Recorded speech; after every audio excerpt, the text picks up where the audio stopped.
Hey guys, welcome back to a brand new Ninjago video here on the channel. My name is TannerFishies. In today's video, we are going to be discussing something that I feel like every Ninjago fan has already heard or realized, and that is Ninjago's problem with consequences, or the lack of consequences that exist in the Ninjago TV series. Now, my goal for this video is to simply talk about it, get this off my chest, because I've been thinking about this for quite some time, and following the release of Ninjago Crystallized and the upcoming Ninjago United series, to say I'm pretty worried is kind of an understatement. I've always been optimistic regarding Ninjago. However, given the track record and the promotion, if you will, regarding the upcoming Ninjago 2023 United series, I find myself feeling pretty hesitant for the first time in a long time. Figured I would explain why. Now, regarding consequences or the lack thereof, yeah, Ninjago definitely has a consequence problem. What I mean by that is something happens in the Ninjago series that should be this big series defining moment, and then it immediately gets backpedaled in the next season, or in some cases the very next episode. Those ones are especially pretty insulting, but this makes the Ninjago series feel like there isn't any tension. There isn't a whole lot of consequence to be had when various actions are taken and when certain events happen, and as a result it's hard to really care for the next big event because we know no matter what happens,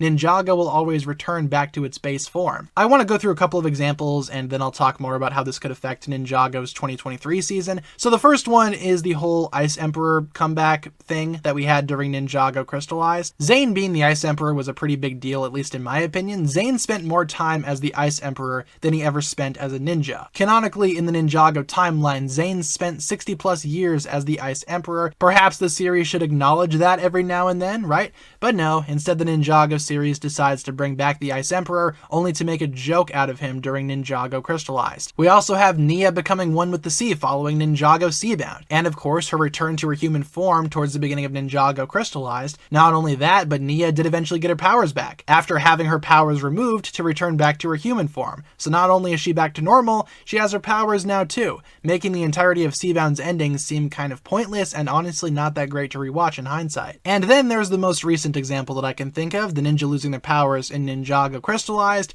Yeah, also not very great. And they knew what they were doing right at the end of Crystallized as well. Master Wu said, hey, maybe power isn't truly lost. They knew what they were doing. And of course, we now have confirmation that at least at some point in time this year, the ninja will be getting their powers back, whether it be in the upcoming Ninjago Quest for the Lost Powers book or the upcoming Ninjago United 2023 series. Now, let me get one thing straight. This is not specifically a wild brain problem for Ninjago.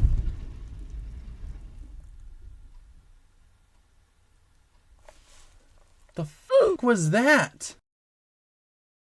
Now, let me get one thing straight. This is not a wild brain specific problem. In fact, this has been happening ever since Ninjago's earlier days and its earlier seasons. Zane's sacrifice, he came back in the next season. Garmadon's sacrifice, he came back in season 8, stronger than ever. What I'm saying is, a lot of people love to blame the newer Ninjago seasons for the lack of consequence, while in reality that's been happening for years. The ninja will most likely have their powers back starting in 2023, and I gotta say, if this new series will in fact be a new series, as LEGO is trying to promote it to be, then maybe that's a good thing. Maybe consequences will actually matter now. Maybe this could bring in the new age of Ninjago trying new things. Who's to say? And let me just clear this up too. I don't think that Ninjago Crystallized having a happy ending is a bad thing. Not even close. I just feel like the lack of consequences was really felt following the ending of Ninjago Crystallized, and especially going into this new Ninjago 2023 United series. Overall, I really hope that Ninjago improves in the future. The stakes aren't really that high anymore, and they probably should be a lot higher. Honestly, it's kind of making Ninjago not as fun to watch, but I will still watch the new series. Don't get me wrong, I still have a job to do here. I still want to see what happens next. But I really hope something changes with Ninjago's 2023 United series, and honestly, since it's supposed to be a new series, I'm still slightly optimistic,